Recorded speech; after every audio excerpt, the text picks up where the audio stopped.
बोले श्यावर रामचंद्र भगवान की। बोले पवन सुत हनुमान की।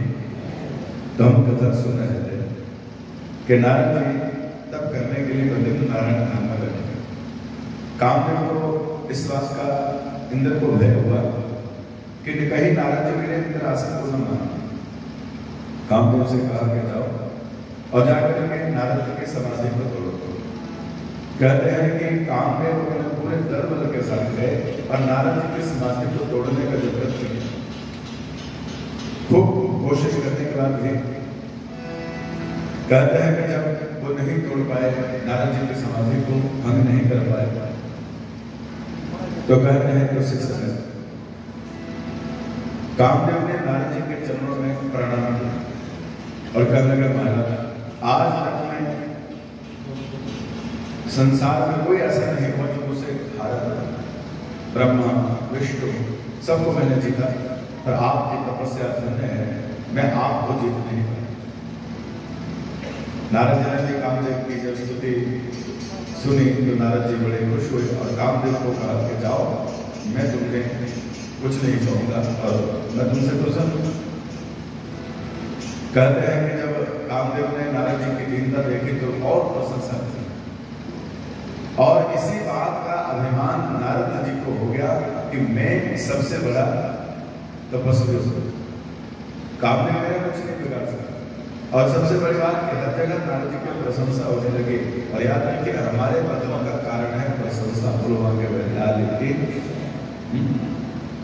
जब प्रशंसा होनी शुरू हो जाए तो उसके बाद समझ लो कि पतन भी निश्चित है। नारद जी बड़े खुश। अब नारद जी को ऐसा लगा कि ये मुझे बात किसी को बतानी चाहिए, क्योंकि अमूमन जैसे हम सभी की बात होती है कि जीवन में जब हमें कुछ मिल जाता है तो हमें उसकी खुशी कब होती है जब हम दूसरों को दिखाते हैं। घर बनाए, 4 आदमी जब तक ना देखें, प्रशंसा न करें तो हमें लगता है कि अभी तक पैसा वसूल नहीं हुआ। गाड़ी खरीदते हैं, कपड़े खरीदते हैं तो फिर सबको दिखाते हैं। तो वैसे नारद जी को लगा मुझे की बात जो है वो अब किसी को बतानी चाहिए। तो नारद जी ने सोचा मैं किसको जाकर के बताऊं। सबसे पहले सीधे से लेके जाकर के भगवान शंकर जी के पास, भगवान शंकर जी के पास जाकर के कहा कि प्रभु मैंने कामदेव को जीत लिया। भगवान शंकर मतलब मुस्कुराए, कह लगे कि नारद क्योंकि तुम्हारे ऊपर भगवान की बड़ी कृपा है, तुम नारायण के परम लाडले भक्त हो और भरत कामदेव तुम्हारा कैसे कर सकता है। वो कामदेव तुम्हारा क्या बिगाड़ सकता है, इसलिए आपने कामदेव को जीत लिया कि आपके ऊपर भगवान की कृपा है। पर एक बात का विशेष ध्यान रखना, इस बात का मुझसे कहा सो कहा, ये बात किसी दूसरे से मत कहना। मुझसे जो आपने कहा सो कहा, लेकिन ये दूसरे से बात मत कहना। देखो मैंने आपको कल भी कहा था और आज भी कह रहा हूं कि जीवन में जो कुछ भी हमें अच्छा अच्छा मिला है भगवान की कृपा से, उसका शुक्र भगवान के साथ करिए कि हे प्रभु तेरी बहुत बड़ी कृपा है, तेरा बहुत आशीर्वाद है। और दूसरों से अभिमान के करके मत कहिए। कई बड़े लोग से कहते हैं कि हमारे पास ये है, हमारे पास वो है, हमारे पास ऐसा वैसा है, दूसरों को बताते क्या होता है, किसकी नजर लग जाए फिर क्या होगा। बोलो वहां पे बदला देखी भैया भगवान को बताइए कि हे प्रभु तेरी बहुत कृपा है। कई लोगों से आप पूछिए कि भाई तेरी सेहत का राज क्या है, सब प्रभु कृपा है। तो इतने पैसे कैसे कमाए, सब प्रभु कृपा है। और भगवान से शुक्र करता है, भगवान से प्रार्थना करता है, शुक्र भगवान से करना चाहिए, अभिमान कभी मत करिए। महाराज आज नारद जी ने जैसे ही भगवान ने कहा कि नारद तुमने हमसे ये बात नहीं सुनी, लेकिन एक बात का विशेष ध्यान रखना, किसी दूसरे से जाकर के बात मत करना। नारद जी को भगवान शंकर जी की शिक्षा जब को समझ नहीं आई और वहां से सीधे नारद जी चल पड़े ब्रह्मलोक की तरफ। बोले बाबा भगवान शंकर जी ने अपने 2 बने, एक का नाम था श्रृंगी, एक का नाम था भृंगी। लगा दिया। नारद जी के पीछे कहा कि जाओ, कहाँ जाता है, क्या करता है, सारे लोगों को लेकर गए। नारद जी लोग में गए, ब्रह्मा जी से जाकर के फिर अपनी प्रशंसा का बखान किया कि महाराज मैंने कामदेव को जीत लिया। कामदेव मेरे सामने हाथ जोड़ करके खड़ा हो गया, गिड़गिड़ाया। कामदेव को कोई नहीं जीत पाया, पर मैंने जीत लिया। ब्रह्मा जी ने कहा कि नारद तुम्हारे ऊपर भगवान की बहुत बड़ी कृपा है। देखो बिना भगवान की कृपा के तुम ऐसे कैसे कर सकते हो? इसलिए एक बार का विशेष ध्यान रखना कि मुझसे कहा सुन रहा तो किसी दूसरे से जाकर के मत कहना। जो शिक्षा भगवान शंकर जी ने दी थी वही शिक्षा आज ब्रह्मा जी ने नारद को दी। और अभिमान में भरा हुआ व्यक्ति किसी की सुनता नहीं। और उसी समय नारद जी सीधे वैकुंठ लोक में पहुंच गए। कहते हैं कि जैसे ही वैकुंठ लोक में पहुंचे, भगवान विष्णु से जाकर के कहा कि प्रभु मैंने कामदेव को हरा। भगवान समझ गए कि नारद के मन में अभिमान हो चुका है। नारद कहो सहित अभिमान, कृपा तुम्हारी सकल भगवान। करुणा निधि मन देख बेचारे, और अंतर योग रव तरो भाई। भगवान समझ गए कि नारद के मन में अहंकार का बीज जो है वो जन्म ले चुका है, और ये अहंकार कहीं मेरे परम भक्त को खत्म न करेगा। देखो भगवान मंद मंद मुस्कुराते हुए कहने लगे कि नारद तुम जैसे तपस्वियों का भला कामदेव क्या बिगाड़ सकता है? अब नारद जी कहने लगे प्रभु मैं तो मानता हूं कि संसार में सबको तप करना चाहिए। गृहस्थ में जाकर के लोग अपने जीवन को बर्बाद कर रहे हैं। मूर्ख है जो लोग गृहस्थ के चक्कर में पड़ते हैं। भगवान ने कहा नारद तुम सही कह रहे हैं।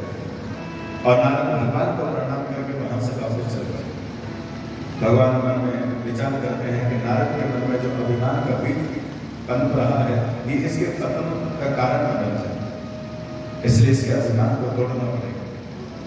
आज चलते चलते नारद जी ने देखा कि 100 योजन की भगवान ने माया करके रखी। 100 योजन। कहते हैं कि उस नगरी में जब नारद जी पहुंचे तो नारद उस नगरी को देख करके मोहित हो गए। इतना आकर्षण था, इतनी सुंदर नगरी थी कि नारद जी वहां घूमने लगे। उस नगर में नर नारी कामदेव के समान थे, स्त्रियां रति के समान सुंदर थी। राजा सिंह भी वहां के राजा थे। नारद जी घूमते घूमते राजा सिंह के महल में जाकर के पहुंच गए। तो राजा ने नारद जी का बड़ा भव्य स्वागत किया और नारद जी के चरणों में प्रणाम करके कहा महाराज आप जो त्रिकाल के हैं सब जानते हैं, आज आप यहाँ पर आए हैं ये बहुत बड़ी कृपा है मेरे ऊपर भगवान की। महाराज आप तो सब कुछ जानते हैं, आप कृपा करके मेरी बेटी के भविष्य के बारे में बताओ कि उसका पति कैसा होगा, क्योंकि मैंने अपनी बेटी का स्वयं रखा है। तो आप बताएं कि मेरी बेटी का जो पति होगा वो कैसा होगा। नारद जी कहने लगे हाँ बुलाओ। और जैसे ही राजा शिवजी ने अपनी कन्या को बुलाया और उनकी बेटी का नाम था विश्व मोहिनी। और जब से जिसका नाम है विश्व मोहिनी वो कितनी सुंदर होगी। और जैसे ही राजा ने अपनी कन्या विश्व मोहिनी को बुलाया और नारद जी ने विश्व मोहिनी को देखा और देखते ही रह गए। और नारद जी तो महाराज ये भी भूल गए कि मैं कौन हूं। उस कन्या की सुंदरता को देखकर कितने मोहित हो गए, इतने मोहित हो गए और मन में एक ही विचार आया काश इसके साथ मेरी शादी हो जाए तो मेरा तो जीवन सुंदर हो जाए। शेरनी राजा कहने लगा महाराज तब बोलिए ना कुछ बताइए ना इसका भविष्य। बस इतना ही कह पाए कि इसका पति नारायण जैसा होगा। वो देखी और वहां से निकलना ही उन्होंने बेहतर समझा। कहते हैं ध्याय तो विशाल समझा पूजते, अर्थात जिस वस्तु के प्रति व्यक्ति की आसक्ति होती है हर समय उसको हर जगह वही वस्तु मिलती है। नारद जी मन में चिंतन करने लगे कि इस कन्या को कैसे मैं प्राप्त करूं। जो एहि पर अमर सोई होई, समर भूमि देहि जीत न कोई।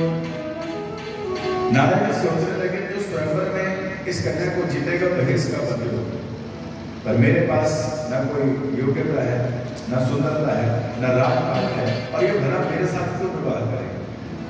हम तो ठहरे सीधे माला चलने वाले,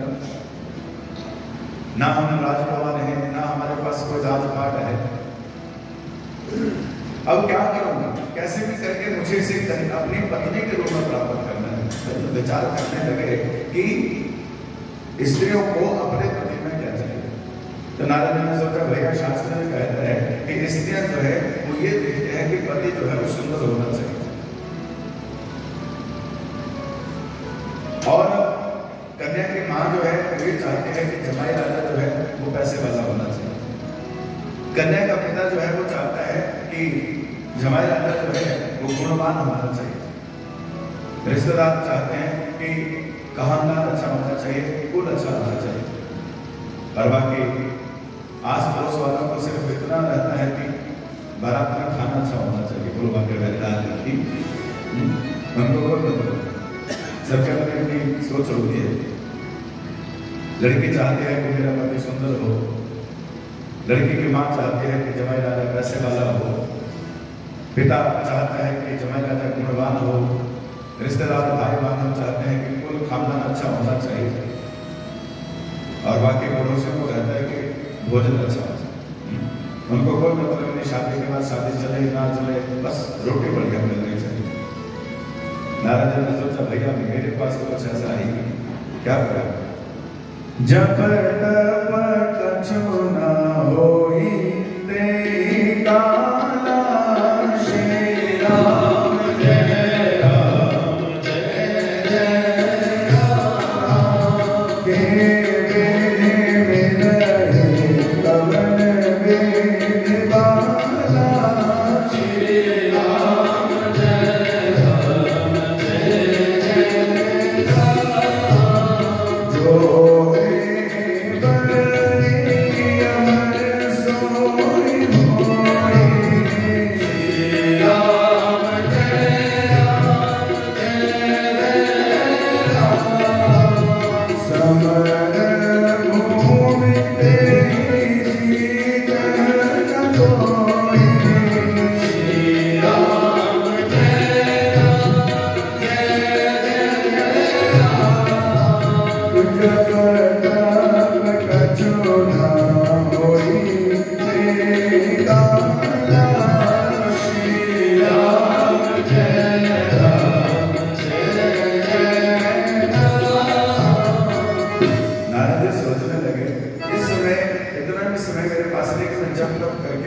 भगवान से मांगी। क्या कुछ समझ ना आए, पर मन में विचार आया कि एक उपाय है कि भगवान के पास जाऊं और जाकर के भगवान से उनकी सुंदरता मांगूं। भगवान से जाकर के उनकी सुंदरता मांग लेंगे, फिर इस कन्या को स्वयं में जीत लेंगे, और उसके बाद जो होगा वो देखा। कई बार ऐसा रहता है जब रिश्ता ना हो तो बंदा सोचता झूठ बोल बात करके चलो एक बार शादी हो जाए, बाकी फिर जो मर्जी होता रहे। हाँ? पर झूठ पर बनाया हुआ रिश्ता ज्यादा देर चलता नहीं। याद रखें, सच के बुनियाद पर बने हुए रिश्ते कभी टूटते नहीं हैं, और झूठ के बुनियाद पर बने हुए रिश्ते कभी चलते नहीं। इसमें मैं क्या करूं, कुछ भी समझ नहीं आ रहा है। कुछ ऐसा करो कि जिससे ये राजकुमारी मेरे गले में आकर के मुझे मारा। अब एक ही रास्ता है, भगवान के पास जाओ और उनसे जाकर उनकी सुंदरता मांगो। तो बाद में सोचा भगवान के पास जाने में समय लगेगा, क्यों ना भगवान को यहाँ पर बुला देते। क्योंकि नारद जी तो इतने भक्त थे ना महाराज कि भगवान को जहाँ चाहते थे वहीं पर भगवान को बुला लेते, भगवान को यहीं पर बुला लेते हैं। नारद जी ने आवाहन किया और भगवान नारद जी के सम्मुख आकर के खड़े लक्ष्मी मैया के साथ। अरे नारद क्या हुआ? नारद जी कहने लगे प्रभु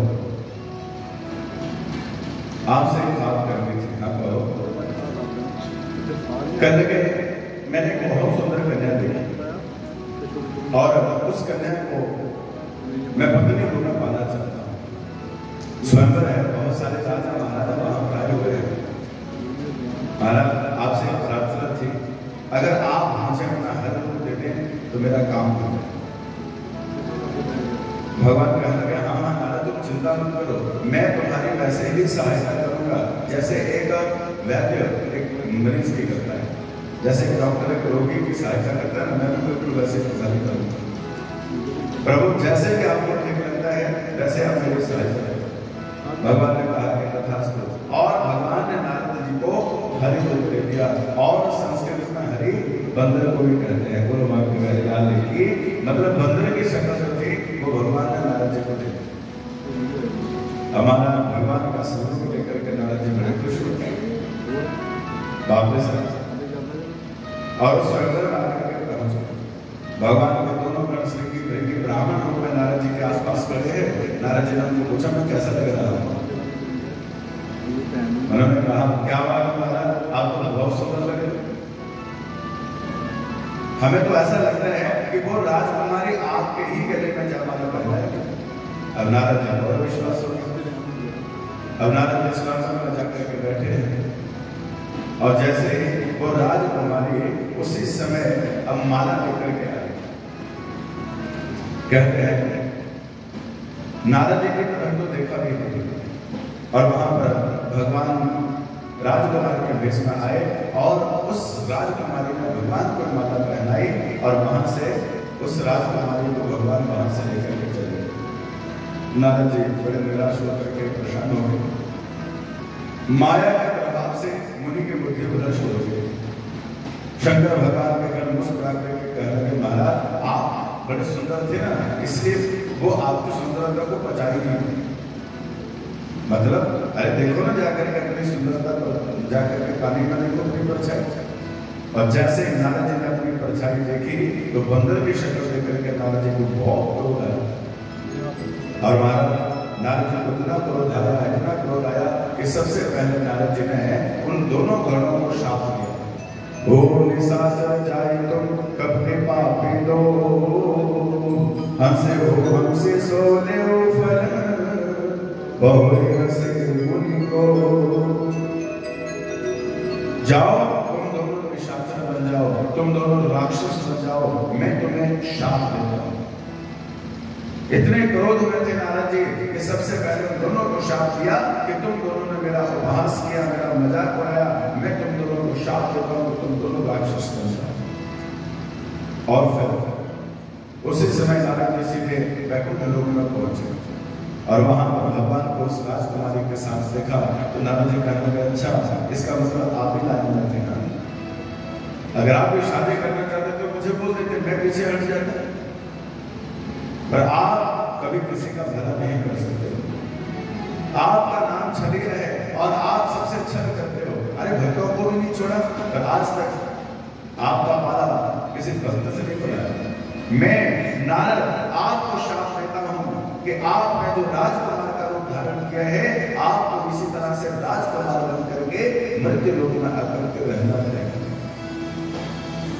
दूसरा शाप, आज जिस प्रकार से मैं एक स्त्री के वियोग से संतप्त हो रहा हूं, तरफ रहा हूं, आपको स्त्री वियोग में इसी तरह से तरफना पड़ेगा, रोना पड़ेगा। और तीसरा शाप, ये जो आपने मुझे बंदर की शक्ल दी है, इन्हीं बंदरों के आगे आपको गिड़गिड़ाना पड़ेगा और इन्हीं बंदरों की आपको सहायता लेनी पड़ेगी।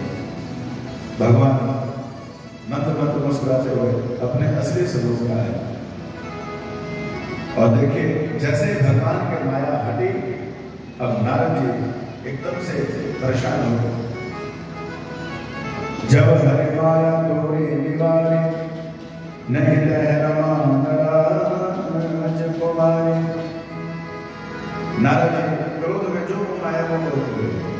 बजो मोहि जब धरि देहा, श्री राम सोई तनु धर श्याम मेरा, श्री राम तुम कीन हमारे, श्री राम जय राम जय राम, सहाय तुम्हारे, श्री राम जय राम जय राम।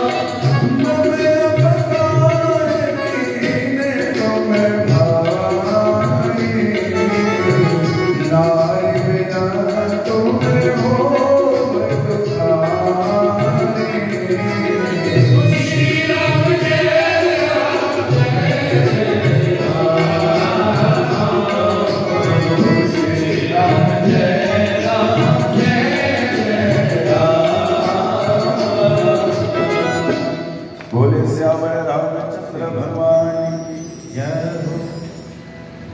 माया का प्रभाव हटते ही न वहां पर विश्व मोहिनी कन्या दिखाई दी और न भगवान दिखाई दी। अब नारद जी ने भगवान के चरण पकड़ लिए और कहा कि हे प्रभु मेरी रक्षा करो, हे कृपालु जो कुछ मैंने कहा वो सब कुछ मिथ्या हो जाए। हे प्रभु आपसे अनेक खोटे वचन मैंने कहे हैं, ये पाप कैसे मिटेगा? भगवान ने कहा कि नारद तुम अपने आप को दोष मत दो, जो कुछ भी होता है ये सब मेरे ही करने से होता है। आगे चलकर के मैं कैसी लीला करने जा रहा हूँ इसमें मैंने आपको अपने साथ लिया है। नारद जी कहने लगे प्रभु तो मुझे क्यों लिया? भगवान कहते हैं कि नारद मैं भी उसी को अपने साथ लेता हूँ जिस पर मुझे विश्वास होता है। तो ईश्वर कहते हैं कि अब नारद जी ने कहा कि मुझे इस दोष से मेरा निवारण कैसे हो? भगवान ने कहा जब हो जाए शंकर सत्यनाम होए हृदय तुरंत विश्राम। जाओ और जाकर के भगवान शंकर जी के सतनाम सहस्त्र नाम का जप करो। और इस प्रकार से नारद जी भगवान का आशीर्वाद लेकर के अब महाराज अनेक तीर्थों के दर्शन किए, द्वादश ज्योतिर्लिंगों के दर्शन किए, काशी विश्वनाथ में भगवान के दर्शन कर रहे थे नारद जी। तो दोनों गण नारद जी के चरणों में करके गिर पड़े, महाराज हमें क्षमा कर दीजिए, हमसे बहुत बुरा था। नारद जी ने कहा कि देखो भाई जो हमने शाप लेना था वो तो अटल है, क्योंकि शाप जो है वो तो लगे, पर अब मैं तुम दोनों को यह आशीर्वाद देता हूं कि तुम्हें तो राक्षस बनना पड़ेगा, पर तुम्हारा उद्धार करने के लिए स्वयं भगवान अवतार लेकर आएंगे। तो ये दोनों राक्षस, एक रावण बना था और दूसरा कुंभकर्ण बना था। और इस प्रकार से नारद जी ने कहा कि तब जाकर के भगवान से युद्ध करके फिर तुम दोनों की मुक्ति होगी। इसलिए तो कहते हैं कि भैया जीवन में जो कुछ भी होता है वो अच्छे के लिए होता है। भगवान कहते हैं कि जो होगा अच्छा होगा, जो हो रहा है अच्छा हो रहा है, और जो होगा वो भी अच्छा ही होगा। हम तो छोटी छोटी बातों में कहना शुरू कर, भगवान ने बड़ा गलती किया, भगवान ने बहुत गलती किया, भगवान को ऐसा नहीं करना चाहिए था, पर ऐसा नहीं है, भगवान जो करते हैं वो बहुत अच्छा करते हैं। जैसे एक बार एक राजा था, हमारा वो राजा था,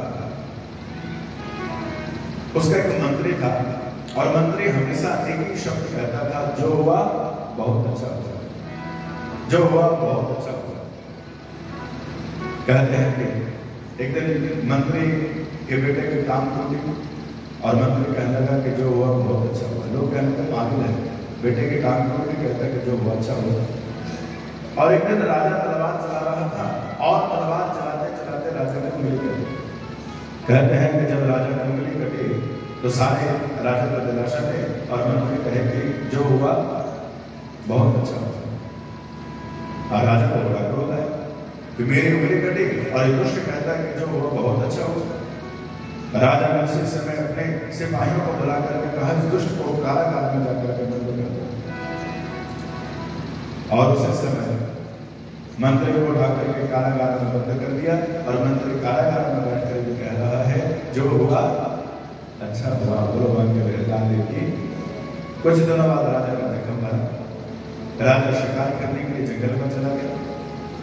कहते हैं कि राजा को कोल भीलों में पकड़ लिया और जैसे ही राजा को अब महाराज वहां पर उसकी बलि देने लगे तो उसी समय राजा थर-थर कांपने लगा और जैसे राजा को काटने लगे तो उसी समय कोल भीलों के कुल पुरोहित ने कहा महाराज आप उनकी बलि मत लीजिए, क्यों? इनकी उंगली कटी है इसलिए उनकी बलि नहीं लगी। तो आदिवासियों के मुखिया ने कहा कि इनको जान से लाए थे वहां छोड़ दो। और ऐसा सुनते ही राजा को अपने मंत्री की याद आई कि उस समय मंत्री ने कहा था कि जो हुआ अच्छा हुआ। अब उसे एहसास हुआ इस बात का। राजा उस समय भागा अपने मंत्री के पास गया, कहने लगे तुमने बिल्कुल सही कहा था, आज मेरे साथ ऐसा ऐसा हो गया, अगर उंगली न कटी होती तो आज मैं जिंदा नहीं बचता। मंत्री कहने लगा महाराज इसलिए तो बोलता जो भी होता है वो अच्छे के लिए होता है। राजा कहने लगा पर तेरे साथ तो बहुत बुरा हुआ, क्यों? अरे तुझे तो बिना मतलब बिना कारण के जेल में बंद रहना पड़ा। कहने के नहीं, मेरे साथ बहुत अच्छा होगा। कैसे महाराज जरा सोचो, अगर आप मुझे काला काला मतलब नहीं करते तो आप मुझे अपने साथ युद्ध में वहां पर शिकार करने के लिए लेकर के जाते और महाप्राण के साथ मुझे भी पकड़ लिया जाता।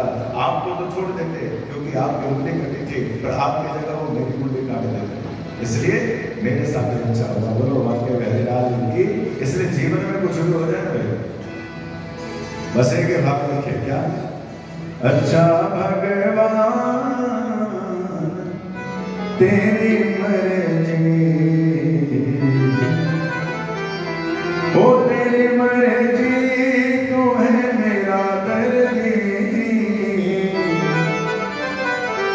अच्छा भगवान तेरी मर्जी, अच्छा भगवान तेरी मर्जी, ओ अच्छा भगवान तेरी मर्जी, अच्छा भगवान तेरी मर्जी, ओ तेरी मर्जी तू है मेरा दर्दी, तेरी मर्जी तू है मेरा दर्दी। अच्छा भगवान तेरी मर्जी, अच्छा भगवान तेरी मर्जी।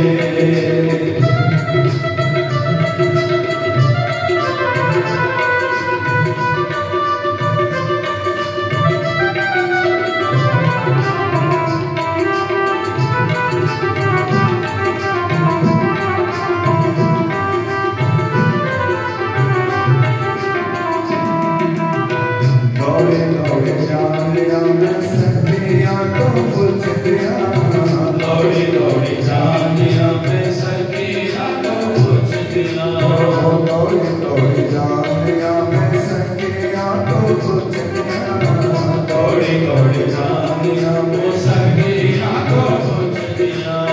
कहाँ चले गए मेरे श्याम दर्दी, कहाँ चले गए मेरे श्याम दर्दी।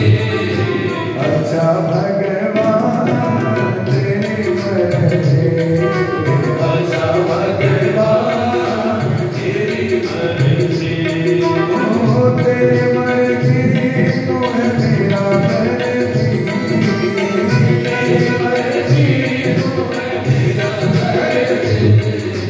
अच्छा भगवान तेरी मर्जी, अच्छा भगवान तेरी मर्जी, ओ अच्छा भगवान तेरी मर्जी, अच्छा भगवान तेरी मर्जी। बोले बाबा कृष्ण भगवान। जीवन में कुछ भी हो जाए तो समझ लो कि इसमें भगवान की कोई मर्जी है और इसमें भी हमारा भला छुपा हुआ है। नारद जी भगवान के चरणों में गिरे, क्षमा मांगी और कहा कि आप चिंता मत करो, आप दोनों का उद्धार करने के लिए भगवान स्वयं चल करके आए हैं। तो इस कारण से नारद ने भगवान को शाप दिया। अब भगवान के आने का अगला कारण क्या है? हरि अनंत हरि कथा अनंत, कहीं सुनी बहुविधि सबर संता। कहने गए कि देखो पार्वती, अब भगवान के आने का एक दूसरा कारण है। मनो और शत्रु जब ब्रह्मा जी सृष्टि बना रहे थे तो ब्रह्मा जी ने सबसे पहले मान से सृष्टि बनाई। मान से सृष्टि मतलब मन से उन्होंने सृष्टि की रचना की। पर जब मान से सृष्टि का विस्तार नहीं हो रहा था तो मनु जी ने क्या किया, ब्रह्मा जी ने अपनी सृष्टि के 2 हिस्से किए और दाएं भाग से बनाए मनु और बाएं भाग से बनाई शत्रुफा। और फिर शत्रुफा और मनु महाराज जी का विवाह करवाया और फिर मनु महाराज जी की 3 बेटियां हुई, आगुति, देवहूति और प्रसूति। और उनके 2 पुत्र हुए, एक का नाम था उतानपाद और दूसरे का नाम था प्रियव्रत। देवहूति का विवाह कर्दम ऋषि के साथ हुआ और कर्दम ऋषि जिनके घर साक्षात भगवान कपिल मुनि का अवतार हुआ है। कहते हैं कि जिन्होंने सांख्य शास्त्र का उपदेश जो था वो अपनी मां देवहूति को दिया। मनु महाराज जी को राज्य करते करते जब बहुत समय व्यतीत हो गया तो उनके हृदय में दुख हुआ। उन्हें ऐसा लगा कि मैंने अपना जीवन बर्बाद कर दिया।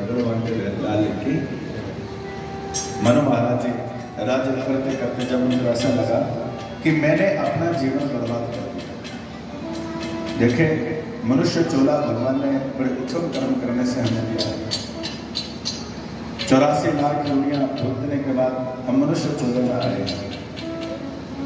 और ये चोला भगवान ने किस लिए दिया?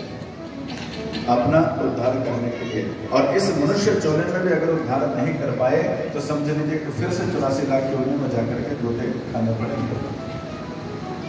ये मनुष्य चोला जो है वो मुक्ति का दरवाजा है। अगर इसमें भी हमने अपने जीवन का बेड़ा पार नहीं किया तो समझ लो कि जीवन में कभी कर नहीं पाओगे। और आए हम इस काम के लिए थे और यहाँ पर किस काम के लिए हम लग कर चुके हैं। अनमोल तेरा जीवन यूं ही गवा रहा है, किस ओर तेरी मंजिल किस ओर जा रहा है। अनमोल तेरा जीवन यूं ही गवा रहा है, किस ओर तेरी मंजिल और किस ओर जा रहा है। भगवान ने भेजा किसके लिए था और हम यहाँ पर किस कार्य में आकर के लगे हुए। कोई पूछ रहे हमसे कि आपके जीवन का उद्देश्य क्या है, तो हम लोग क्या बोलेंगे? भैया एक ही लक्ष्य है कि पहले पढ़ाई करनी है, फिर नौकरी करनी है, फिर शादी करनी है, फिर बच्चों को सेट करना है और फिर उन्हें सेट करते करते खुद अपसेट होकर के चले जाना है। सदियों से यही काम चला है। हमारे पिताजी ने हमें सेट किया, हमारे दादाजी ने पिताजी को सेट किया, हमारे दादाजी को हमारे परदादा ने सेट किया। हम अपने बच्चों को करेंगे, हमारे बच्चे अपने बच्चों को करेंगे और करते करते ऐसे ही जीवन बेकार चला जा रहा है। अनमोल तेरा जीवन यूं ही गवा रहा है, किस ओर तेरी मंजिल और किस ओर जा रहा है। भगवान ने भेजा किस काम के लिए था? तुम